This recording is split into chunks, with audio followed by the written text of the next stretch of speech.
So yeah, thank you so much again for for taking the time and for coming on. I'm obviously we've been knowing each other for some time. We've been collaborating on some things together in the past, but um, you know um, I was very excited to have you just because you've been involved in so many different things, in so many different aspects of life that I've been fascinated by and I've been involved in.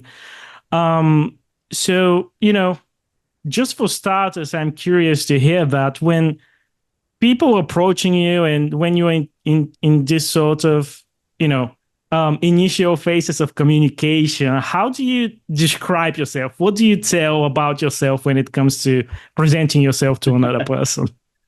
I mean, I was just at the doctor the other day and they were like, well, what do you do for a living? And I was like, Yeah. well, I'm a web developer, a graphic designer. I'm an award-winning author. I do ghostwriting for different clients. I'm working inside the military. I'm a keynote speaker. So just kind of Yeah. just a lot of irons in the fire at the moment and just kind of dabbling in what I enjoy and what fascinates me. Yeah, that's amazing. And um, you know, what was the whole process of you developing interest in those areas? Like, because I assume, it sort of all happened gradually and you've been just getting involved into different spheres at different points in life. So, what was this timeline for you? Well, when I was born, I was always a creative. Like my parents, and I still have them. They're in a Mm, folder over here. nice. But like drawings from when I was like 3 and 4 years old of me like drawing eagles and tigers and lions and stuff like that. Mm, So I always loved drawing. And one of the things that I did is early on in high school and then also just even in middle school, I started taking a lot of just art classes because I thought that I wanted to draw comic books. mhm, That was like my dream growing up because I loved reading them, loved the characters, and I was like, oh, I want to write stories and do comics and all of that. And the problem was is like during the 80s and 90s when I was growing up, they said, oh, there's no money to be made in art yeah. whatsoever. Like that was the whole trope at the time was being a starving artist. But luckily, by the time that I had graduated high school, there were all these advanced placement courses for art, and so I was doing that. Mm, And I ended up opting out of like my last 2 years of high school, here in the United mhm. States, so that I could go to like kind of this junior community college to learn advertising design, Oh, nice. which incorporated the early aspects of graphic design and Mhm. creating logos and everything else. So I started that, got a scholarship for Oklahoma State University where I went to college, but I needed a way to pay for it, so I joined the military. And so my life just kind of took like this weird turn of events where I was like kind of this creative guy, but I was also kind of like had this warrior aspect to me. And even while I was doing all the art classes, I was like involved in martial arts and mixed martial arts. And so there was always just kind of this play between the two different worlds where you had kind of the artsy fartsy side of me, and then you had kind of the warrior aspect of it all. And so when the terrorist attacks happened on September 11th, 2001, that's when my life really took a kind Mhm. of more of a dramatic turn. And I ended up in combat theaters in Iraq and Afghanistan. If you've seen there's a new movie out called Warfare. Mhm. It was about Ramadi during Yeah. 2006, and I was actually in that battle, just on a different side of the city. Wow. So worked with SEAL Team 5 and a lot of just different guys during that time period, and the movie's very accurate. So Mhm. and then I finished up college and then finally moved into taking a career as like a junior graphic designer at like almost 30 when I was 30 years old. And it was like, everyone's like, what have you been doing for the last decade? And I was like, oh man, my bad. I've been fighting wars. Like that's been my thing. So that happened. And then eventually, I ended up working as a graphic designer for a geopolitical intelligence firm. And when I was in that role, I started climbing up the ranks. I understood, the military and the analytical side because of my time in the military. But so they needed somebody with an analytical brain who could take like what their analysts were telling us and then create that graphically. So like, let's say we were tracking cartel movements in Mexico and they needed to show that graphically. That's where I would come in. And so while I was doing that, I was always grown up a huge metalhead, Mm. and I was big into August Burns Red, which Jake Luers is the lead singer there. And so from that point, what I wanted to do was get involved in some type of mental health. And I saw that Jake was doing that Mhm. because a lot of us were coming back from the wars and there were starting to be issues that we saw, as far as mental Mhm. health and post-traumatic stress and moral injury, transition disorders, the whole nine yards. And eventually, I joined on as one of the first people to Heart Support, which is his nonprofit. I got certified in crisis response, trauma care, suicide prevention, evidence-based management of suicidal patients, became a peer certified mental health specialist, and just worked throughout that and really developed my writing craft during that time period with a friend of mine who is a Wall Street Journal bestselling author. And I wanted to pick up the craft because it tied back to that comic book stuff. I was like, Mhm. oh, I want to write comics. And so just became fascinated with the whole aspect of writing Mhm. and telling stories. And so I got better and better and better at it. And then I jumped over to this platform called Medium. And I still write there and have about 50,000 followers there now that read my work, or 50,000 readers, not followers. So they read my work there, and then that just kind of opened doors, and agents started courting me, and I didn't know what I was doing, so I went back to my friend who's the author and Mhm. was like, "What do I do? Who do I sign with? What should I know?" And then signed with an agent, put together a book proposal, got a book deal out, and it was about my time in Iraq and Afghanistan and my whole journey there. And that went on to win six literary awards, and it's been out for about 2.5 years now, and continues to do well. And then during that time period, I was speaking as well too. So usually when you put out a book or everything else, like it opens up venues and opportunities. So I just started speaking a lot on just different topics. A lot of them recently have just, the big thing that the business industry really loves right now is like former soldiers and former special Yeah. operations forces operators who, have this like grit and resiliency and Yeah. what can you teach us about business?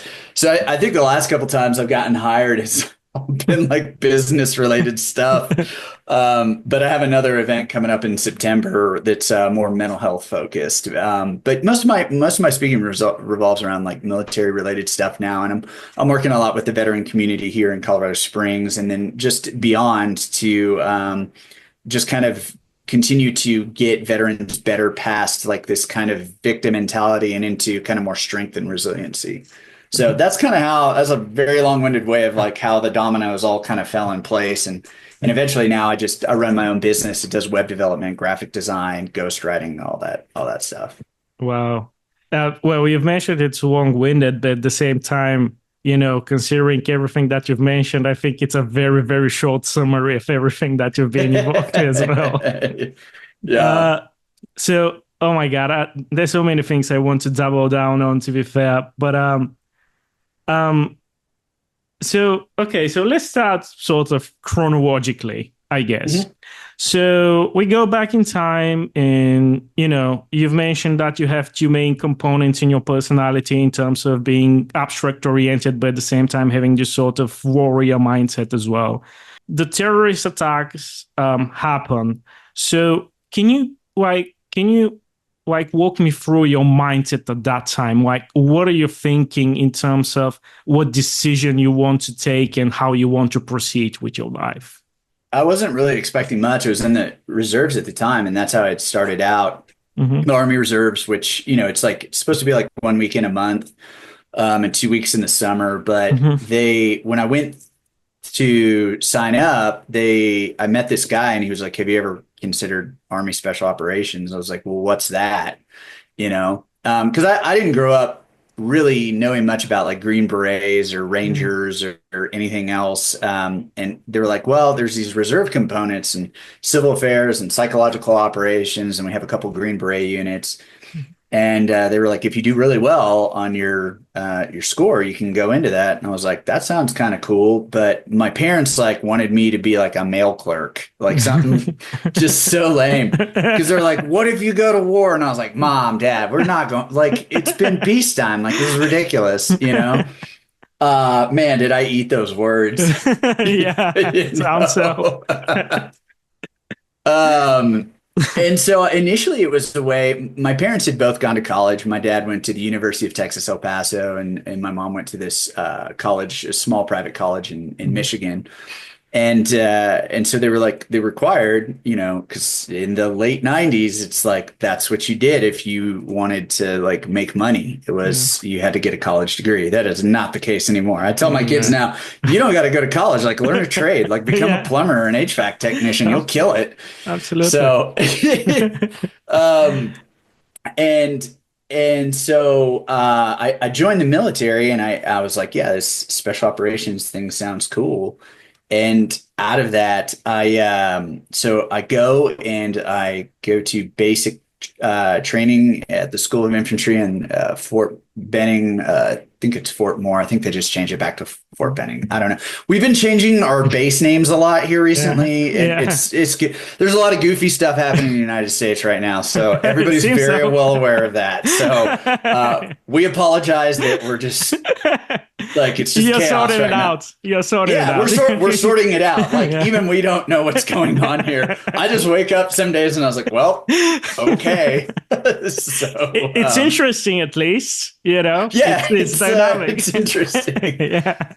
Um, so join the army. And I go to, you know, to that School of Infantry. I pass.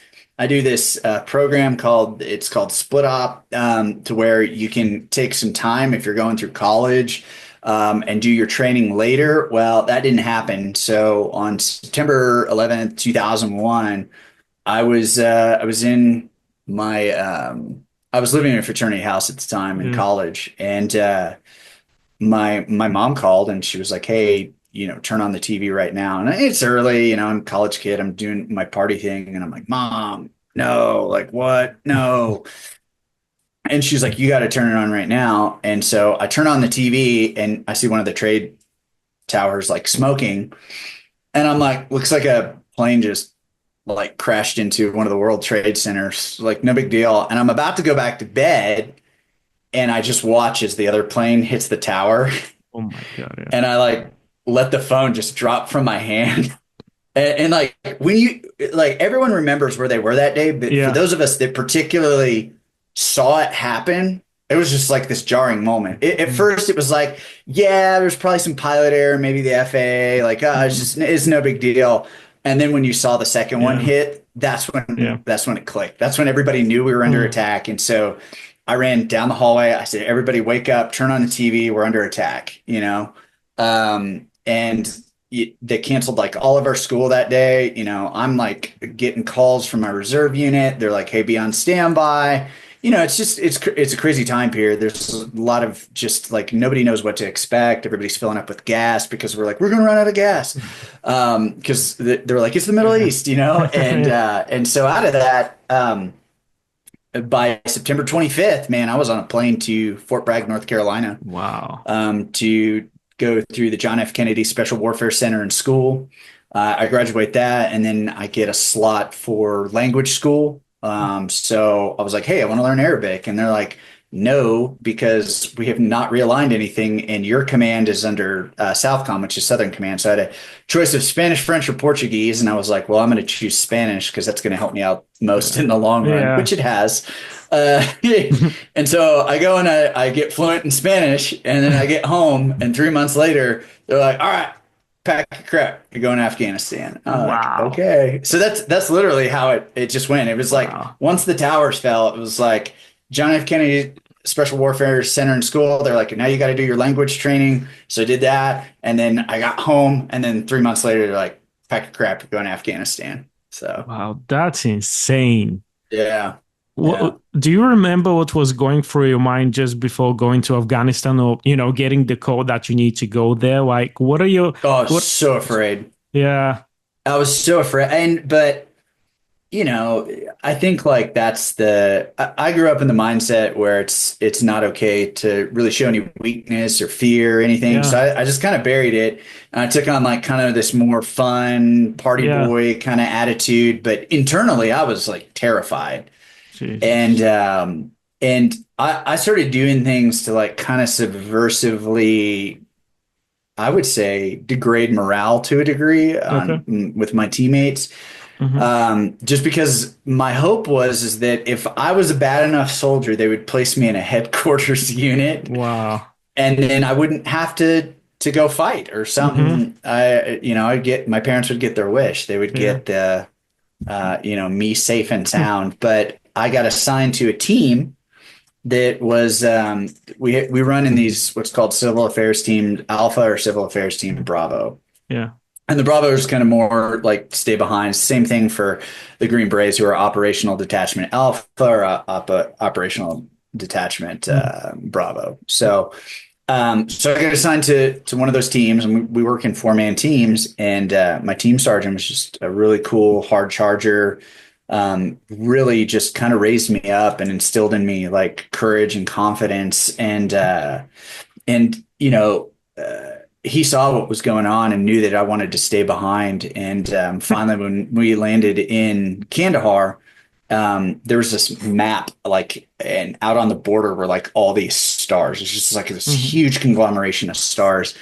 And I remember we were in this briefing, and he goes, "What's that?" And he was like, and the Green Beret that we were with, he was like, "Oh, that place." He's like, "That place is a shithole." He was like, "Everybody gets shot there." And Wow. so at that point on, like my team sergeant Paul was like, "That's where we're going. That's where I want to go." And I was like, Whoa. "I don't want to go there." I was like, "I want to have nothing to do with that." But he really took kind of a this dad moment with me and sat me down and just worked through my fears with me. And I'll still never forget this. I sat down and he was like, "Hey, I heard you want to stay behind." And he's like, "We've trained together this entire time. I believe in you, you know." And Hmm. he said, and he finally just said, "Look, man, I'm scared too." Hmm. And him admitting that really kind of gave me the courage to kind of forge forward. Hmm. And he just told me, "Hey, tomorrow we're going to get on that chopper. We're going out there, and we'll all be afraid together, but we're all going to come home together." Wow. And then he just put his hand on my shoulder and he was like, "Look, courage is doing the right thing even when you're afraid." Mm. And so I've never forgotten that. And I went out there and found out that I actually really liked being in like dangerous environments. Wow. And it's wild. A friend of mine is a Delta Force operator who's coming out with Mm. a really incredible book called Forged in Chaos. Mhm. And he almost lost his arm in Sadr City while he was out in Iraq, and then went on to become an actor on CBS's SEAL Team. Mm. But in his new book, he posits that a lot of us have like a chaos addiction. It's not post-traumatic stress disorder because when we're over there, we're doing our job and everything. We come home Mhm. to a very comfortable environment, and we can't seem to function really well. And I think that's what it was for me. Like there Mhm. was just I was used to growing up in a chaotic environment, not with my parents or anything, but Mhm. just getting picked on. I was a smaller kid, Mhm.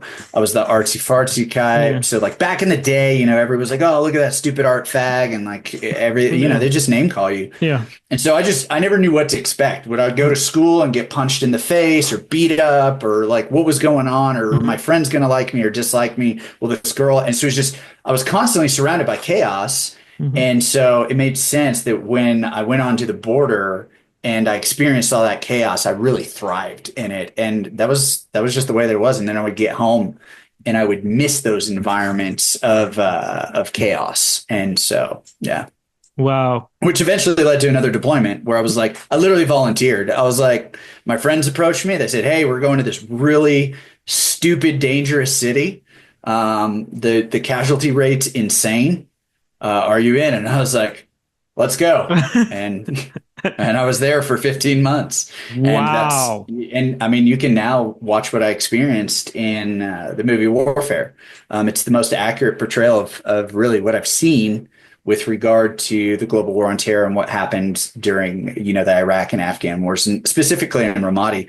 And I think what I love about that movie is that it was just one day, because some days were like that, and then you would come back to the base, somebody will have died, something crazy will have happened. I remember the day my lieutenant got, his front end of his Humvee blown off, and like, we're taking fire and stuff like that. And then you're just back out there the next day. Just Wow. weird, crazy stuff like that happens. And then you come home and you're so used to that chaotic environment that when things are calm, you don't know how to function as well. Yeah. Wow. And that's very interesting because I think society in general sort of take the thinking process and the experience that the army goes through for granted. I don't think many people actually understand what it's like, and I don't understand it either. But as I've mentioned while we were emailing, I recently read Jocko Willink's book, which is Mm, very much concentrated on Ramadi as well. And it was so fascinating to see how many different emotions you are going through and what sort of things you need to overcome in terms of a mindset to just, function mhm. efficiently. So you've mentioned this sort of addiction to chaos, and I see this being mentioned very much from, veterans and army people in terms of sort of adjusting yourself to this sort of a life dynamic and then experiencing difficulties to get back to normal. So what what was this from your perspective? I'm just curious to hear it from from your personal point of view. What was that like, and how did you realize that's the case? And then when you went back to normal life, like, what did it take for you to get back to normal and sort of put that aside? Well, it's really interesting because of the fact that like we've learned a lot more. Yeah. So like a great for instance is some of the best trauma surgery and advancements in medical technology came out of these wars. Wow. Yeah, like combat treat like they have made such medical progressions because like you learn how to do battlefield crazy stuff. Like my friend was should have lost his arm, but they were able to reattach the thing and Wow. do like kind of experimental stuff. So when you think about stuff like that, the same is true as far as regard to like what we're learning about like what veterans are dealing with. I didn't know honestly, I had a chaos addiction until like probably within the last year, and that's because I Hmm. read an advanced copy of Tyler's book. It's Hmm. called Fortune Chaos: A Warrior's Origin Story. It's by Tyler Gray. Amazing. And so we had me and my business partner we acquired the book, sold it to Post Hill Press, and working on press release kits and everything else. That's what I'm Nice. going to be doing later today. Nice. But when it first started off, that's why I jumped into heart support, which Hmm. for those that are listening, heart support is we've won a couple of award-winning nonprofit that works specifically in the metal music industry Hmm. and helps fans of bands, everyone from Trivium to August Burn Dread to Bullet for My Valentine. They're all on tour together right now, Everyone. so Yeah. that's why I'm Yeah. pulling the to We Came as Romans and that whole crowd to help their fans overcome the struggles that they face in their day-to-day life. And so Jake was getting like a lot of veterans and who were coming back from these wars and would just talk to him after shows. And so he really wanted me to help out. And I was really, really resistant to working with veterans. I was like, we'll just do mental health and it'll be a broad spectrum catch-all, and the veterans will fall Hmm. in the bucket and everybody will fall in the bucket and it'll be fine. And what I was doing is I was running from my own hurt. Hmm. And I didn't want to talk about it at all. So I came home and I didn't Hmm. for like 10 years. It was like 2016, I think, Wow. when I wrote an article because as I was studying, when I first got home, I was like, oh, I'm experiencing post-traumatic stress Hmm. disorder. This is what I'm experiencing. Hmm. Because that's what everybody knew, that's what everybody understood. And so when I began studying and doing my coursework for mental health, I was like, this doesn't make sense. Like Hmm. what I'm experiencing is not this because post-traumatic stress disorder is it's a stimuli response to a traumatic event. So, a great example is, the classic one is girl walks down a dark alley, gets raped in a dark alley, doesn't want to go down a dark alley. Veteran goes to war, doesn't want to deal with fireworks. That Hmm. makes sense. Sounds like, experiences like, causes flashbacks, it can be a song or whatever. I was not dealing with that. What I was doing is I was dwelling on like a lot of shame, a lot of guilt.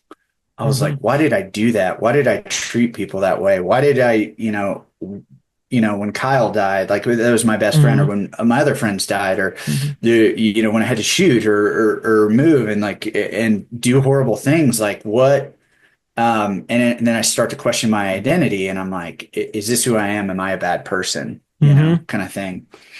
And I'm like, this is not post traumatic stress disorder. And so I started, I was like, why am I this way? Yeah. Like Yeah. we just asked the Google machine, and Yeah. it's funny. Google, we tell most of our secrets to Google, It's which is true. is kind of funny when Yeah. we're looking stuff up. My shoulder's busted, Yeah. XYZ. So, what do I hurt? And so I came across this article, I think it was like in the Washington Post or something, and it went on to become this book called What Have We Done? And like Bright Divinity and a couple other schools of thought were coming up with this, they called it the soul injury school. Hmm. And this clinical psychologist, Dr. Jonathan Shea, coined this term, moral injury.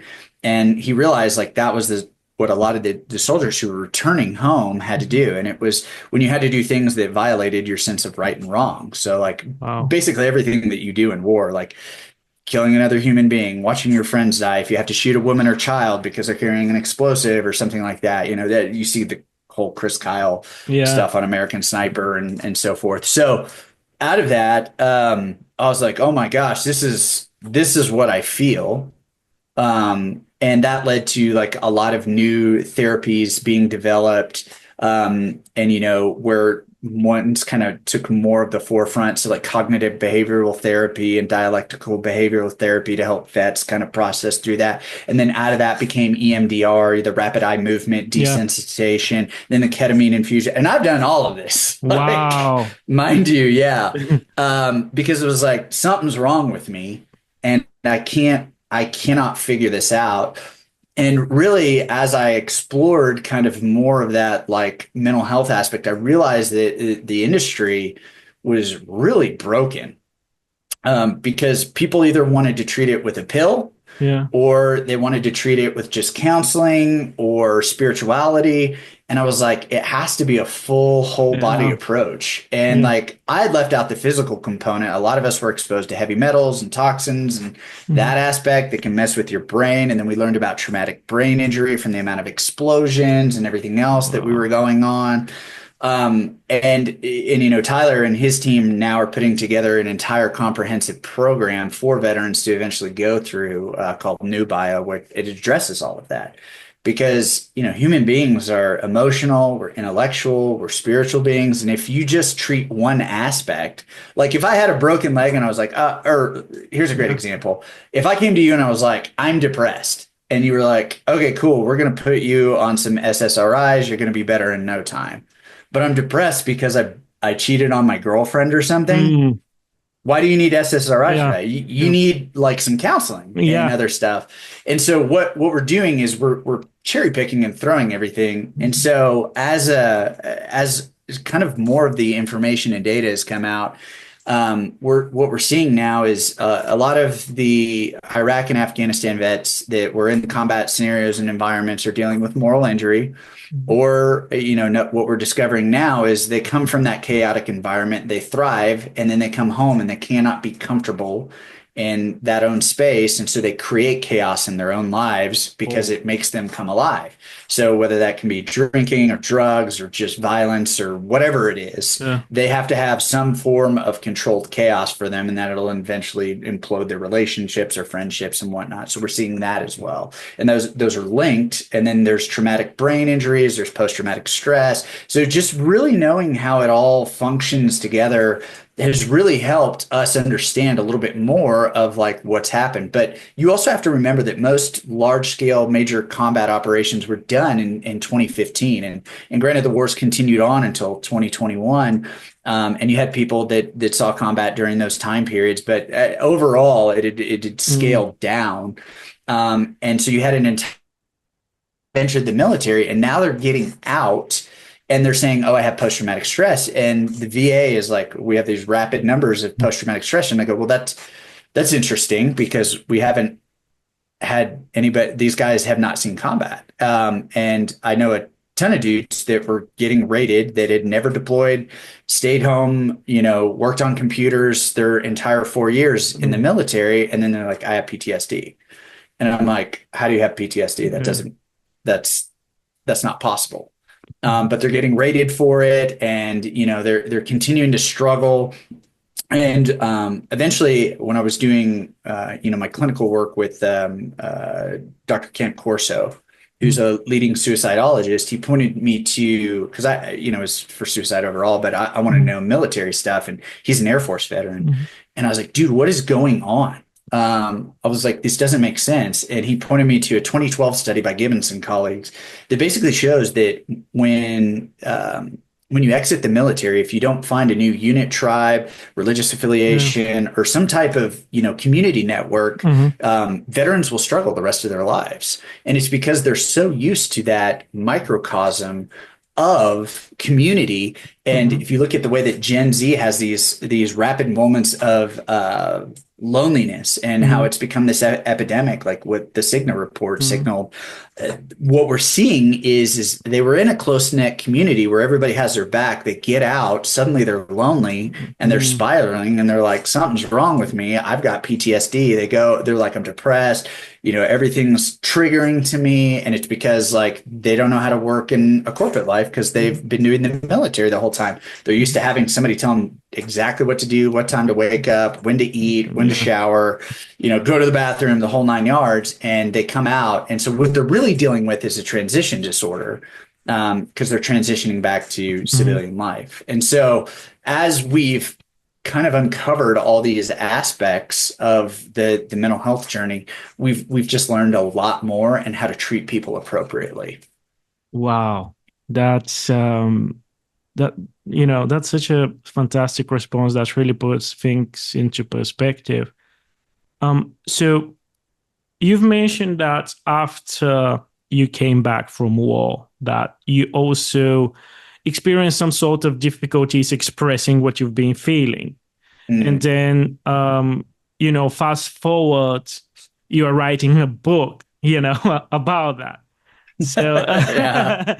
so, and from everything that you was, mentioning, I guess this is sort of a two-part question, but from everything that you're mentioning, it seems that you have this level of self-consciousness and self-assessment that lets you to sort of get into what you're feeling, why you're feeling it, and you're trying to resolve that. Wow, it seems that a big problem of this sort of post-war problems is coming from the fact that many people are not, capable of facing that and sort of, going through this thought process. So, um, I'm firstly interested to hear what was it for you to going from not really comfortable to talk about that to expressing all of this on paper for people to read it, you know, Yeah. and why, and well, I guess it's a specific characteristic, but why do you think you managed to develop yourself to a level that it led you to self-assess yourself and to battle your problems and this is not happening to many people, right? Mhm. Where's the difference? Initially, a lot of it was like two guys really helped me, kind of come home from the Mm, war. And I would talk to them about it, and they were civilians. Like mm, the misconception is that veterans don't want to talk about their experience. They're mhm, not going to talk about it.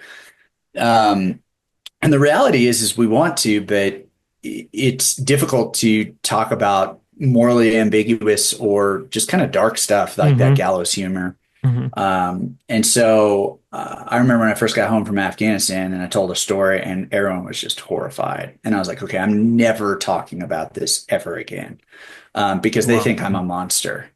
And Mhm, eventually I was just like, leave it be. We're not going to talk about this stuff. I don't care.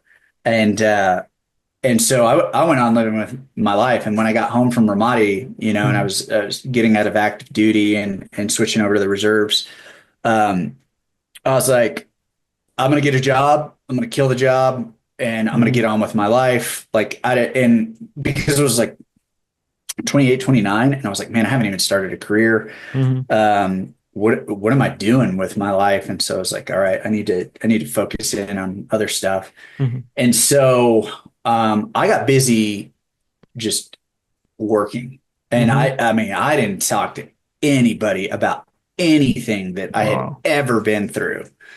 And I got married in 2011, and like even my wife was like, she just didn't know anything. Like she knew that I had like awards and stuff, but like Mhm, she'd never seen like my military stuff. And when we met, I was just getting out of the military, and so it was a really kind of strange conundrum for her to like know aspects about me but not understand me, mhm. and was like, why is he the way that he is, why is this stuff? And like that shadow box behind me right there Yeah. is like it's like a lot of my awards and everything that for up until 2 years ago, that was all like in a box underneath a bed, Wow. just because I was like, uh Yeah. this is stupid. Like I don't want to. Yeah. And now I'm a little bit more proud of everything. I was like, I realized like this is where God has specifically put me in life, is to like help other people Mm, to be the veteran advocate. And so I want to do that. And our community can be really petty, mhm, but so like I said, in 2016, I wrote this article about moral injury, and mhm. it went stupid viral, like 1 million views. I was like, Wow. good night. And I realized I had hit something on the head, and I was like, okay, well, that's cool. I'm not going to say anything.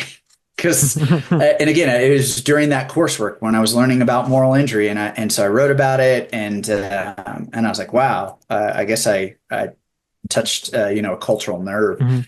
And I went to my editor at Medium. Her name is Steph, and I said, hey, what do you guys want me to write about? I'm having a little bit of writer's block. And she's like, oh man, we love that war stuff. That was awesome. And like Medium is very left leaning, Mhm. as far as like from a liberal Mhm. standpoint. I was like, you guys want to hear about war? That's weird. And I was like, that was a one off. I don't talk about that. I was like, that's not something Mhm. I do.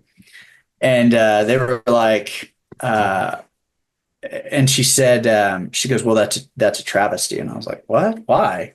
And she said, look, you guys are the smallest minority in the United States. You realize that, right? She's like, less than, 1% of you have served in Mhm. these wars. Mhm. And she's like, we're losing all of these stories to the annals of history because you guys come home, you don't talk about it. We've already Mm. lost enough from like the Korean War, Vietnam, especially World War II. And she goes, we need to know about the humanity, the complexity, and the barbarity of combat so that we don't repeat this stuff, but Mhm. also that we learn from it. And I was like, and she was like, and by you not being willing to do that, she's like, it's not brave. She was very gentle about it, but she Mhm. basically called me a Yeah. coward. And I was like, oh man, um, that's real. Yeah. And so slowly but surely, I started writing about some of my experiences, and it was really therapeutic.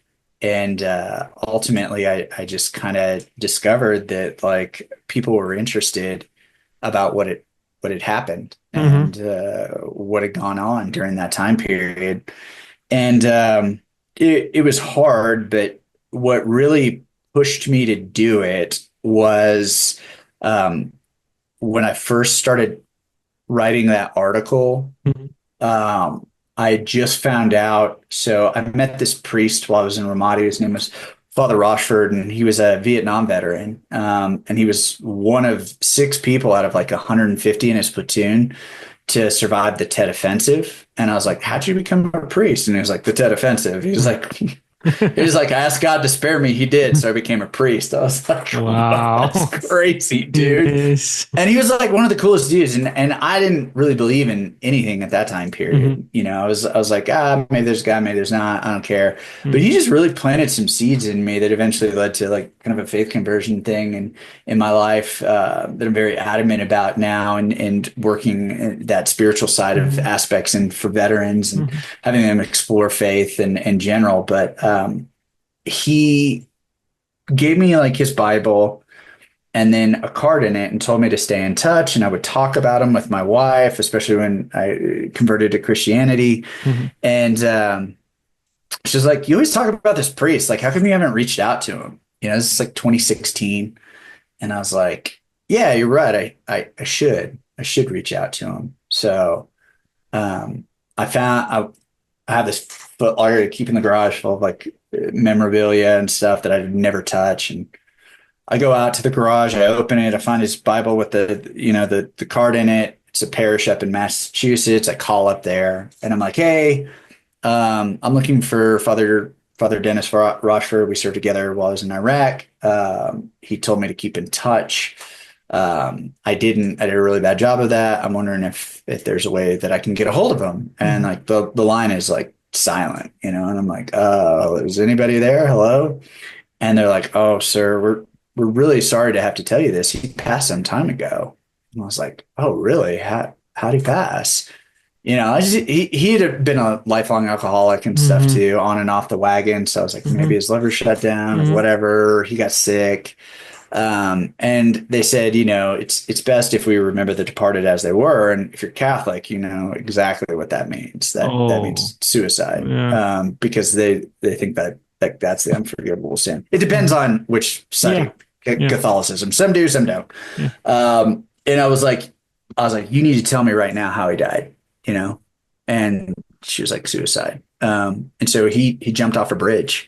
Um, and so like that was brutal Mhm. for me, as I was just like, and I realized at that point I needed to talk about like what we Mhm. endured, Mhm. because like it ate him from the inside out, from like Vietnam to Iraq and Afghanistan. I mean, the dude had been in forever. Wow. And I was like, dude, if this is eating a priest from like the inside out, then like what hope is there for me? And it was always there in the background. It was always kind Yeah. of like stirring underneath the surface. And so really that's what began my journey. But it was my editor too, who just encouraged me to take those next steps. And that's why ultimately I named my book Where Cowards Go to Die, because the synopsis is like I had to come to this realization that I could stay stuck where I was, never talk about what I've been through, let it eat me from the inside, never deal with the past, be an angry, parent or a husband, or, he's just in this stage of struggle Mhm. and, for forever. And I was like, that's a coward's way out. Like Mhm.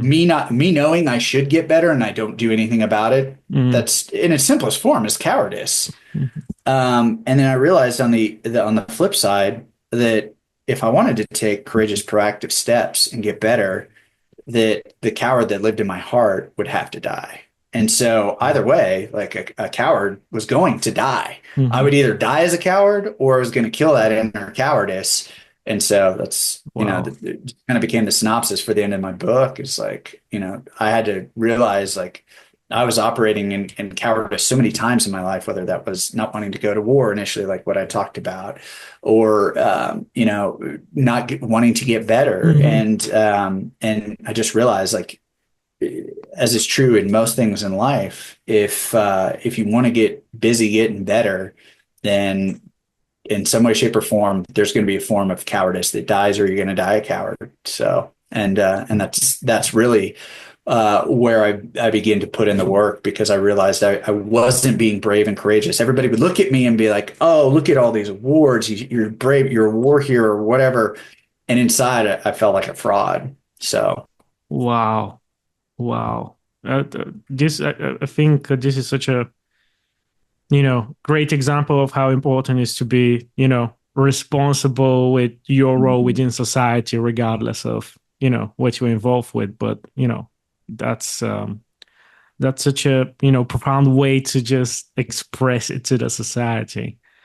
Um, it's one I use now a lot. Like, I mean, you don't have to apply it to the military. yeah, I mean, if you're lonely, there's nothing brave about you staying lonely. Like, what absolutely. you're going to Yeah. have to do is you're going to have to get courageous and go to environments with people you don't know to make friends, and it may or may not work out, and there's risk involved. Yeah.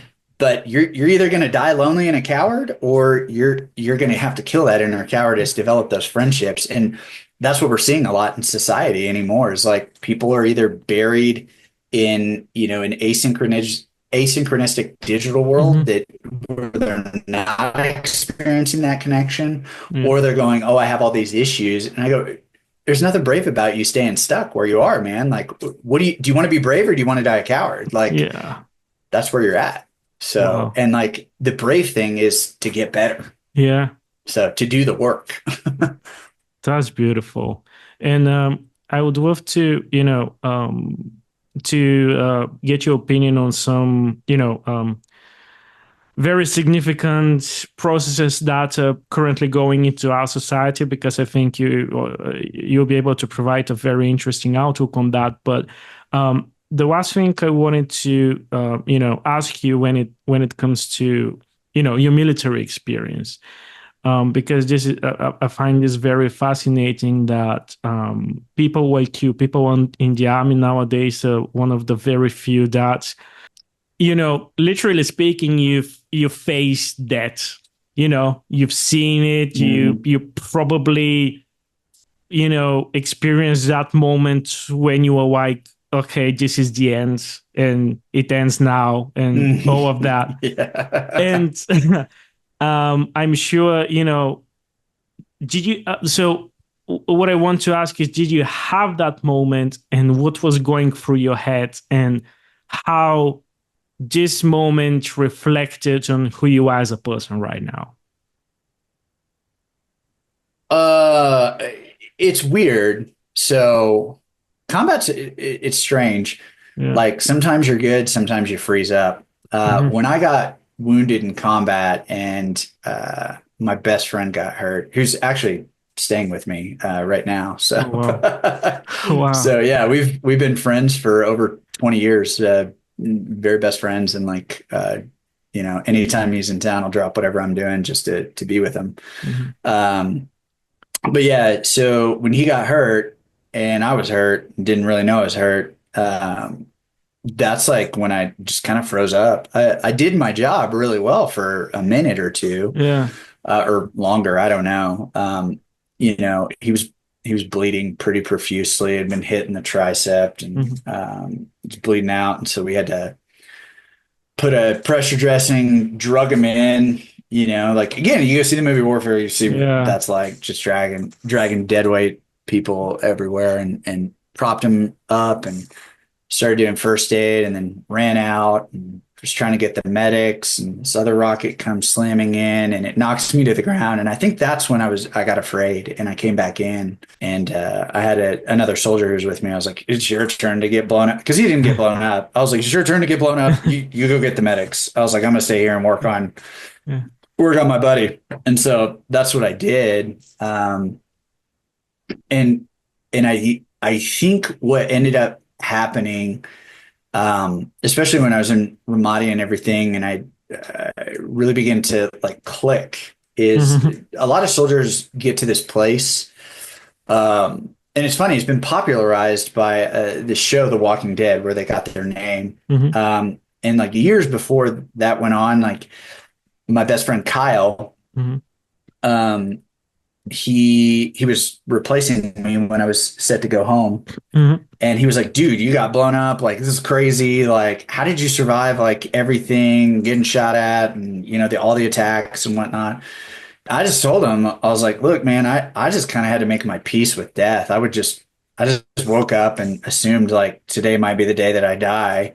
And, you just kind of got to make your peace with death. I said, otherwise you're going to focus on the fear. And I Hmm. said, you're not going to be able to do your job. And I said, that's why, kind of froze up like during that time period. And if you're okay with just going, this is my time and it is what it is, then Wow. you're a lot more able to do that. And that was the last thing I told him. And then he got killed, and I still regret it. Wow. Um, Wow.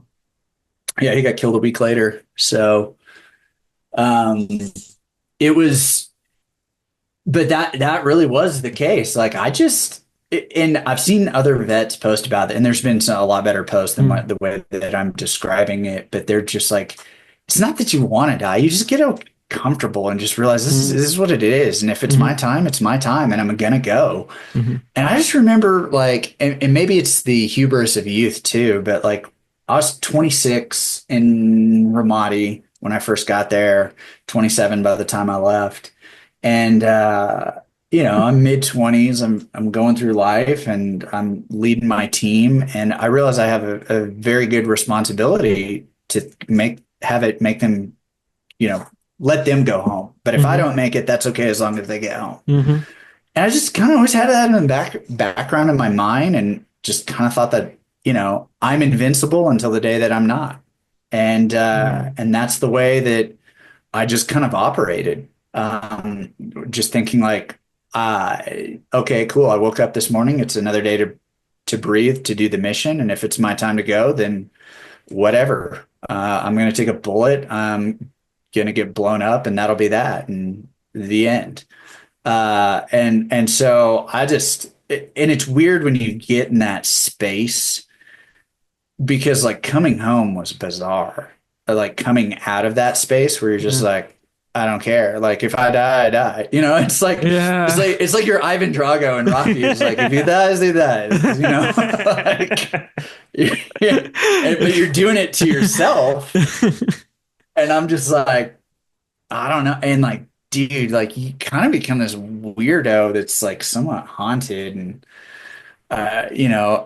so I was just and I think anger fuels a lot of us Mhm. just because it's such a good survival mechanism. Like if Yeah. I could get really angry, then I could do my job. If I was just mad, if I was more Ooh. mad than I was scared, perfect.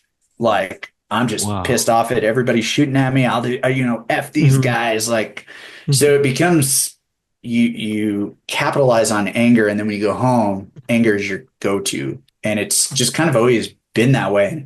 And like, my wife and I have been talking. I was like, look, I don't want to be the angry vet with our kids. Like, I don't like that. Hmm.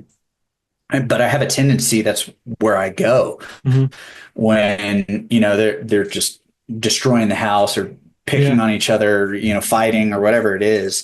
It's easy for me to just go back to that military Yeah. mindset and be like, you'll do what I say and like rah. Yeah. Um, so yeah, it's a combination of those things, like just being cool with death and then getting angry, and it kind of keeps you alive.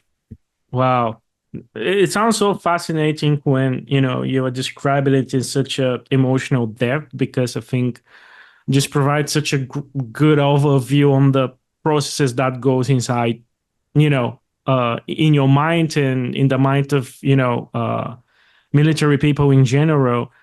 Um, so the, do you think that, because I can imagine just sort of, outlook in terms of your perceptions on life at some point, because to me sounds very surreal and it sounds as at some point you're just, watching your wife in a third person and you are very calm and you are, sort of, uh, compliant with everything that's happening. But it also sounds sort of counterproductive when it comes to, getting into society. Um, Mhm. so how did you manage to go outside of this mindset, sort of? A lot of it was just, like I said, doing the work. Yeah. And then finding the community is like learning how to plug back in and be at peace, Yeah. and still kind of like keep that warrior's edge. There's a saying that always goes, it's better to be a warrior in a garden than a gardener at war. Mm. And really, like that's where I think I just kind of want to live the rest of my life. Like I love tinkering around in my backyard and doing yard projects and Mhm. having like a super green dad lawn. I'm one of Yeah. those guys that it's like put on the kicks and like ride at dawn because it's time to mow the lawn, kind of thing. And I'm like proud of my grass now and stupid stuff like that. And then cooking and barbecue. And I think that like I really just had to discover once more that like life is beautiful even when there wasn't even another person around to share it with. Yeah. And I think the best thing that kind of happened to me is I came back and I had to learn how to be on my own. Okay. And it was difficult. It was very difficult at first, but once I began doing the work and then finding communities, plugging in, connecting with, friendships, intramural sports, combat sports to like, even to like soccer and then like faith communities too. Like there was just like a lot of growth that happened and fun. Yeah. And to some degree, it masked some of the issues that I was dealing with because I didn't deal with those underlying Mhm. surface conditions, and those will eventually come out. They get gangrenous, and so like in 2020, when like the whole world was shut down and everything, I was just like, I gotta. Because that's when I got a book deal Mm. and I was starting to write my story and I was like, this is jacking me up bad. um, I was like, I gotta get into counseling again. And so I started meeting with a guy who did marriage and family counseling, who was also an Army chaplain and specialized in EMDR therapy. And we went through several months of that, and it was extremely helpful. So, and I just met yesterday and with my primary care provider, and they were just asking some questions. I was like, yeah, I've been thinking about doing counseling again, just because like, Yeah. I was like, have you seen the movie Warfare? And they're like, yeah. I was like, yeah, I saw it. It was great. Loved it. Like, it was Brilliant. awesome. But I just kind of realized like there's some stuff there that I haven't dealt with. Like one of Mhm. my teammates went and saw it by himself and had like a panic attack in the parking lot just because of how realistic it was. And like, he Wow. was there, and that, I was like, man, maybe I should do a little bit more work on Mhm. me, because I don't. And it all started by them being like, "How much stress are you under?" And I was like, "A lot." Oh, wow. so, so I wanted to. I was like, I don't know really, and I think that's just life. You go through these ebbs Yeah. and flows of things, and you can do the work and grow out of it and grow stronger. Because like that's if you look at anything that we do in this life, we always become the strongest out of the hardest moments that we Mm. experience in our life and all the Mhm. traumatic experiences that we endure. Mhm. And there's pain that can transform you for the better, or it just takes from you. Mhm. And I would rather have it transform me for the better. And so that's kind of where I kind Wow. of find myself these days. Wow. So, okay, so just before moving further, we're at exact 1 hour mark. Do you have some more time, a few more minutes, or do you Yeah, want I got to? about 15 more minutes. Okay, So, and then I got fantastic. to jump on a phone call. Absolutely. Um, so okay, so the next big question I have, is obviously you have such a good understanding of people's perceptions and the emotional processes that go through our minds in general. And this might be a big question, but I'd love to just hear your subjective opinion on that. um so obviously, as we've started in the conversation, we're living in very turbulent times right now, Mhm. and there's so many things that affect people's mentality in a very negative way. Um, so what's your opinion? What's your overview or know of that? What do you think affects our society nowadays most negatively? What do you think is something that needs to be addressed right now? And I guess I'll be curious to hear whether you are rather positive or rather negative when it comes to the gradation that the society is developing right now. Yeah. I think the biggest problems are probably like uh, information consumption Mm-hmm. and social media. Mm-hmm. Like it's every day you wake up and you get blasted in the face with like a fire hose of information. Mm-hmm. And most people will not take the time to parse out what's real and what's not. Mm-hmm. And that alone is exhausting. Mm-hmm. Like I find it exhausting. I'll see a headline and I'll be like, what? And then I'll get into it and then I'll fact check some stuff. I'll be like, that's not true. What? Mm-hmm. And then other times I'm like, oh, this is true. Like, wow, that I didn't realize that was going on. And then there's just, so much deception, I think, from people. And then social media just creates like this comparative lifestyle. And I fell into that trap recently where it was like bemoaning to my friends. It was like, I should have just stayed in a corporate job. I'd have so much in retirement. I'm Yeah. tired. I don't like being a business owner. My wife's doing it. I was like, woe is me kind of thing. Mm-hmm. And they were able to encourage me, which was really great. And they're like, dude, like, most people are miserable at their corporate jobs. So all of us go through these existential crises. But, you get on social media and it's like, I saw this meme. It was really funny. It was like Cillian Murphy, from Peaky Blinders. And Yeah. he looks old and like shocked like this. Yeah. And it's like me trying to be a good person while I know there's just tons of people out there making millions on Yeah. OnlyFans and selling drugs and, cheating the system and all of that. And I think with the comparison culture and like, this is the thing, like the definition of addiction basically is like things that you can't give up, like, Mm. and that you're constantly coming back to. And most people that's social media, it can, and like porn addiction is a big one now. Like again, I mentioned the whole OnlyFans thing. Like Mm-hmm. everything on Instagram is like a bait and switch for most Yeah. guys. It's Absolutely. like, what Yeah. is going on? So, Yeah. um, it's like I'm like, if this is a problem and you want to be happier, it's been funny. I've recommended this advice to a couple of my friends. I'm like, delete your social media and stop consuming so much news. And they did it. And they're like, dude, I feel so much better. I don't think I'm ever going back. And I'm like, great. Yeah. Like, there's your answer. But I always go back to, I was at this conference and this dude was just talking about, phones and parents. And he said, anything that you can't give up owns you. And Ooh. I was just like, dude, that's real. Like, and Yeah. you think about that in life. You can't get social media, it owns you.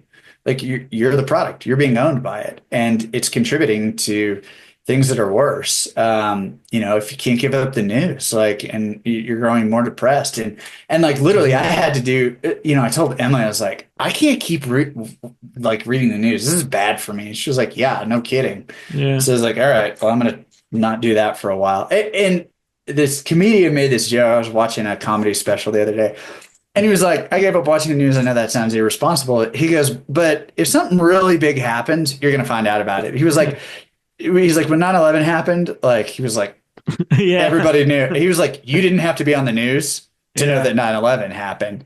And, Yeah. it's the same thing like last summer when Trump got shot before he was Yeah. like, I was literally on a lake. I was out on a jet ski having a time of my life at this family reunion thing. And I came back in and they were like, Trump got shot. And I Yeah. was like, what? Yeah. So like big world, you don't need somebody's going to tell you. Yeah. Um, Absolutely. but it might be really weird if you're the last person on earth to figure out what do you mean happened at 9/11? Why you come out of the mountains and Yeah. like, huh? Yeah. So, So, so that's, I mean, you have to think about things logically mhm. and responsibly. Otherwise, and like for me, you know, the 12 steps is a really great place for like a lot of people because you do these like fearless and moral inventories. Most people assume it's like for alcohol or drugs or Mhm. whatnot, but it can be hurts, hangups, anything. Yeah. And, that steps process, and step number 4, you make this fearless and moral inventory, and you have to realize like you address everything from ideas to institutions to Hmm. whatnot, and like figure out how is this thing hurting you, or how did it hurt you, and then also at the same time, where have I been selfish, irresponsible, where has it affected my wallet? And so I just kind of do that and take an inventory of like things in life that are kind of destroying me. Now, I don't always do this great, and fail at it often. But and like that, one of the big things that I'm working through right now is I was like, I work too much. I have too much on my plate. I'm saying yes to too many things because I'm a people pleaser. Yeah. How do I find that peace and that rest? And like right now, I'm in this phase of discovery.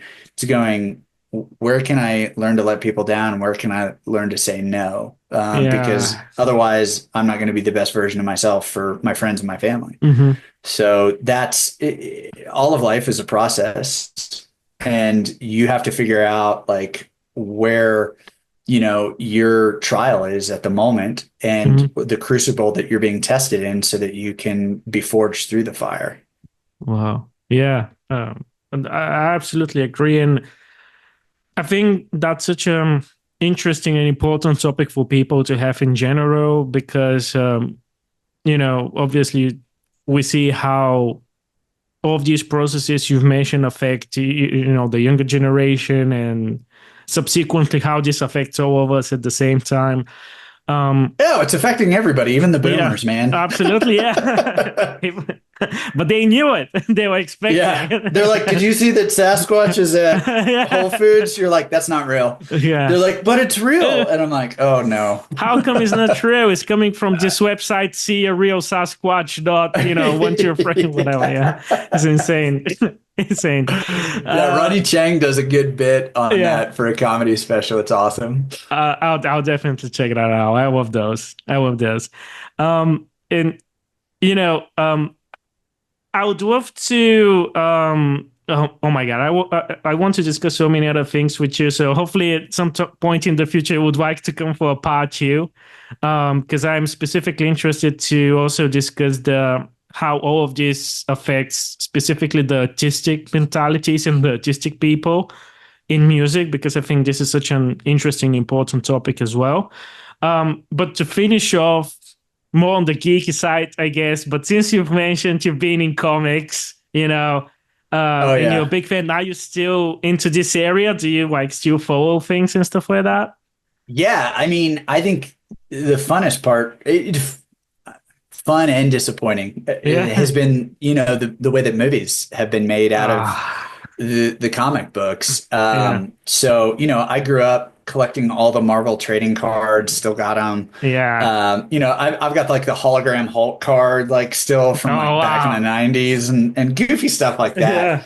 Yeah, Um, so there's different things in that world, and I'll still occasionally read graphic novels and stuff yeah. that I haven't. Like I think the last one I recently read was Batman Hush, but I just went back and did All-Star Superman because that was one of my favorite. Mhm. I've always loved Superman, and Yeah. so when James Gunn announced he was doing Superman and basing it off of All-Star Superman, I was like, please don't screw this up, uh, you know. And it looks dope. Yeah. So I think I've always leaned more towards DC, even though I do a lot more with Marvel and like Yeah. know the characters and backstory. I remember when Maximum Carnage came out in like the Oh, 90s, and I still have some of the first edition comic books of that with wow. like Spider-Man and Venom and Carnage. Yeah.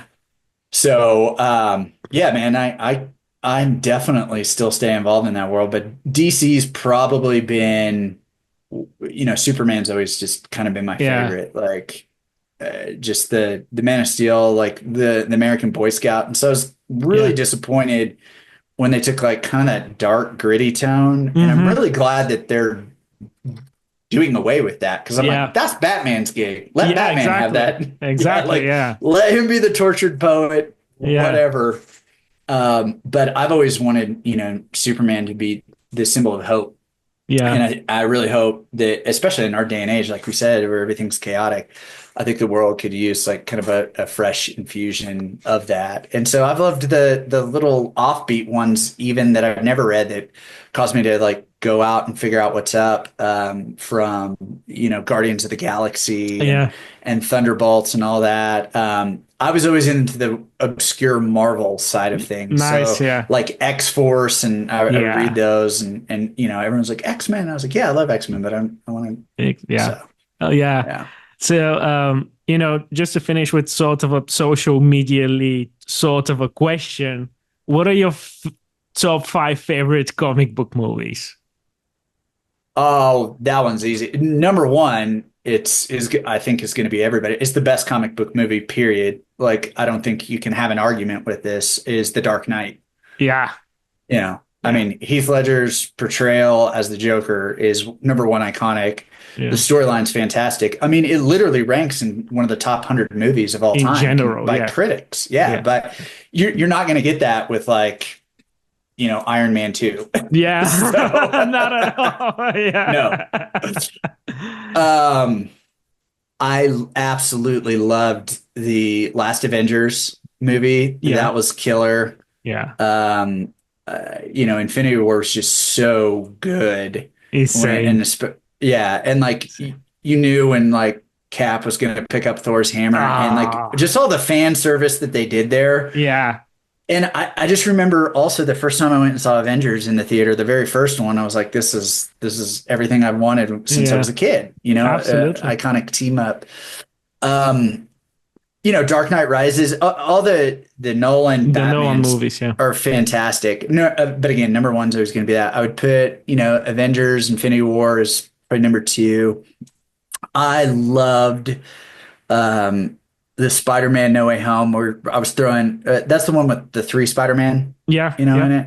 Yeah. Yeah.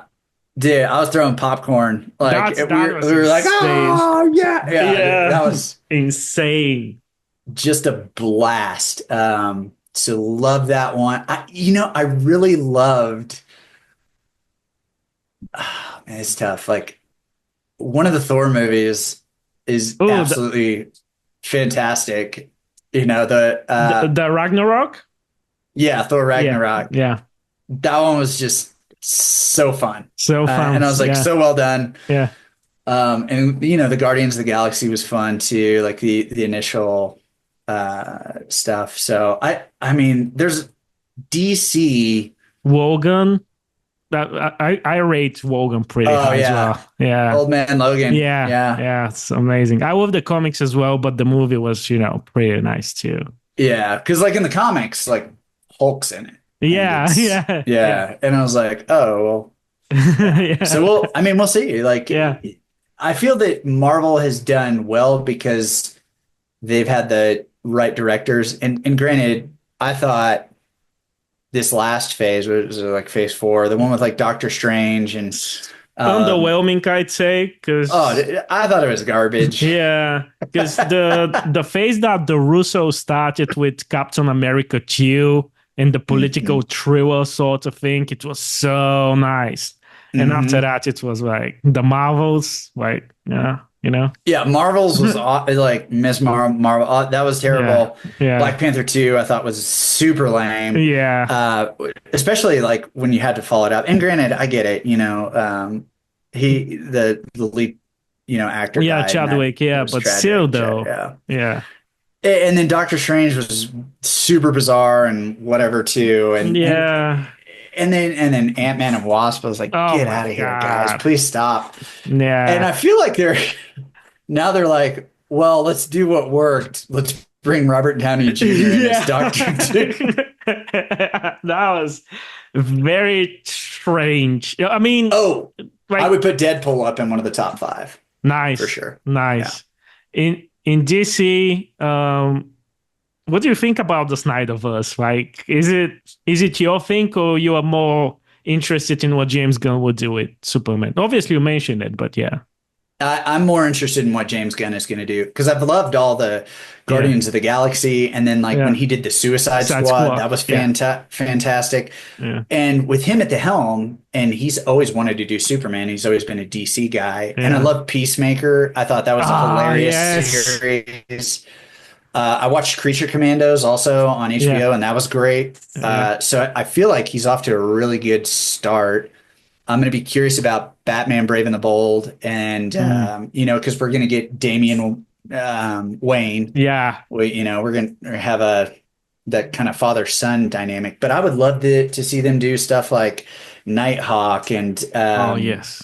and and then Batman Red Hood. There's so much that they could utterly do, and they keep reusing the same villains, and I want to Yeah. see like Clayface. I want to see Doctor Freeze. Like I'm like, Yeah.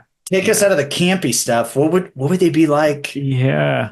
now? So You know? so much potential there, especially in terms of Batman story wise. Wow, it's Yeah, there. there's so many other villains that they Yeah. can have, Yeah, and it's they not just they keep doing like Joker, Riddler, Penguin. I'm like, Joker. Yeah. please Yeah. stop. Yeah. If the second the Batman is with the Court of Owls, that would be interesting. Oh, But Court of Owls would be fantastic. yeah, I would be, and they've already done Ra's al Ghul, so yeah. and I think what's his name did a great job at it. Liam Liam Neeson. Neeson. Yeah, Mhm. yeah. Great Yeah, he movie was as well. killing it, and yeah, there's a lot that can be developed on the DC side, and I'm hopeful. Snyderverse, to get back to your question, Yeah. um, I think he is one of the most incredibly talented visual directors of our Mm, age, and I love that. Like 300, iconic, Watchmen. but Watchmen, Yeah. iconic, like Yeah. just beautifully, Amazing. like he Yeah. can make beautiful. Yeah. The problem was is like all DC was rushing to catch up Mm, with Marvel. with Marvel, and they Yeah. shouldn't. They should Yeah. have just started from scratch, and I think they've realized that now. Um, and out of that, I think we can get some really cool stuff. So, I mean, Wonder Woman, the first one was great. Wonder Woman 84 was hot Yeah. trash. Yeah. So Black I'm just like, Adam. dude, I'm And like, Shazam 2 as well. Like, yeah, Shazam 2 was yeah. the first Shazam was fun. It was So I was it like, was really fun, and I really had high expectations about the second one as well as for the Flash, but wow, yeah. And that like I'd love to see a great Flash movie. That'd be fun yeah, too. yeah, But I feel like the CW was they were killing it with the series. it was Like so Grant good. Gustin was great, Yeah, but I'd love to see a Green Arrow, in the James Gunn world. Like that would be fun. Like and iconic team ups. Like give us some Martian Manhunter. yeah, Yeah, I feel like DC's done well on the series side, and Marvel has not as well. Like they've had some good hits. Like WandaVision was fantastic. Moon Knight was garbage. the Um, Netflix one were really solid, but yes, after like that, yeah, Daredevil and wow, Punisher yeah, killed it.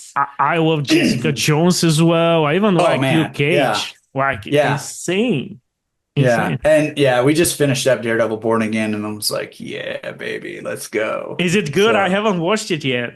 it's But great. oh, Yeah, amazing! I'm so it's stoked good. about it. They make it very violent. So like, and the Oh, Punisher's in there too. So all types of fun. nice, Yeah. nice. I'm And John so. Bernal kills it, Oh as yeah, the oh Punisher. yeah, absolutely amazing. They casted him so well with that. Like Hmm. amazing. Okay. I know you have a call to have, Yep, so gotta jump off. yeah, I'll leave it to it. But thank you so much. You are amazing, amazing information, amazing responses. Thank you so much for being so open.